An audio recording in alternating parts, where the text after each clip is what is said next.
Hey guys, this is Hell Hades, free to play. Guys, I'm on the free to play account, but that's not the point of this video.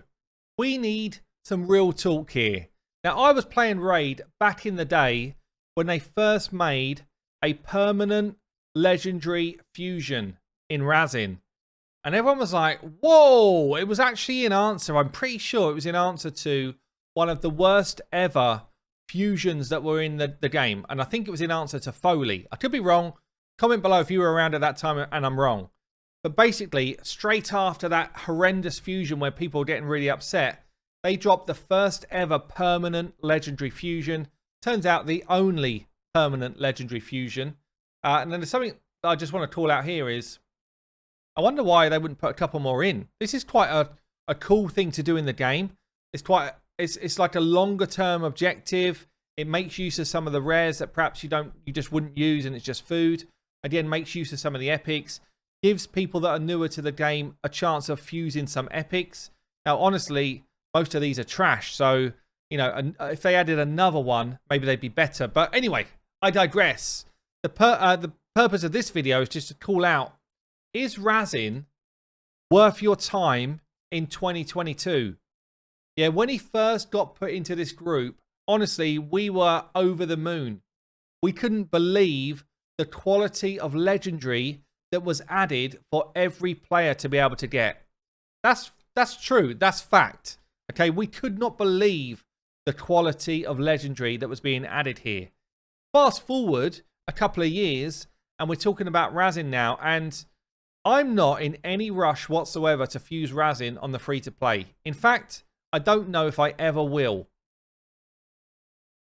I don't know if I'm ever going to fuse RHAZIN. He's definitely not a priority champion for me to get.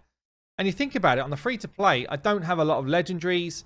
And, you know, champions should be absolutely turbocharging my account like a RHAZIN. I don't feel like he does. You know, if I consider my main account, which is hella stacked, RHAZIN doesn't get a look in on any team whatsoever. So let's just go through and try and understand where might we use this guy. And, you know, is it the right thing to fuse him now or not? So a couple of things to call out. He's got a horrendous base speed, 91. Okay, now you might think, well, that doesn't mean much. It's only like 8, 9, 10 different from most other champions. The trouble you've got with 8, 9, and 10s is when most of the things that you put on him add a percentage of extra speed, or even if you're just starting from a low base, it's very difficult to compete in a speed race with everyone else. It means that you're losing stats in damage and protection to try and make up for it in speed. Yeah, so low base speed is actually really poor. And this dude is sitting on a base speed basically as weak as most common champions. That's where we're at. He does have a good base HP, very good actually, and he's got a good base defense. He's a defensive base champion. I like that. Defensive base champion basically means that they're much easier to keep alive and they're much tankier. Okay, so that's kind of talking about his base stats. But let's talk about his kit then. So where in 2022 does this kit make sense? He's got a triple hit at A1. This is basically a good clan boss ability. He's got a chance to remove buffs with the A1. He's got a decent chance actually of removing the clan boss increase attack buff. Okay, triple hitter, good chance to remove buff. It's not a bad A1 with Giant Slayer on there. He does a bit of damage, and he does hit hard. Like, his A1 hits for a decent amount. His A2, single target again. So far, 2 single target skills. This one will put out decreased defense and weaken. Can book it to a 3-turn, and it books to 100%. So in terms of like a solo boss kill, this is a great ability, right? Decreased defense and weaken. Pair that with a hard hitting A1, and you're like, well, still feels like he's pretty relevant. And then his A3 is attacks all enemy and drops turn meter. It's actually a cool ability, right? This is a cool skill for any wave-based enemies. So you start to ask a question then, well, this is wave-based, but on a 6-turn cooldown, it's extremely long. Extremely long. If you're using this as a mechanic to reduce turn meter of a boss, it's far too long. Yeah, you won't get back round to it twice before you're either dead or you've won. So it's far too long. If you're using it to beat wave after wave of enemies, well, firstly, it's too long to get to wave 2. So you've got to deal with wave 2 in a different way. Secondly, if you're trying to deal with waves, none of the rest of his kit is friendly towards waves of enemies. So actually, he's not a great wave-based champion. He's like a one-hit wonder, and then he drops his shorts, and he's got nothing else left.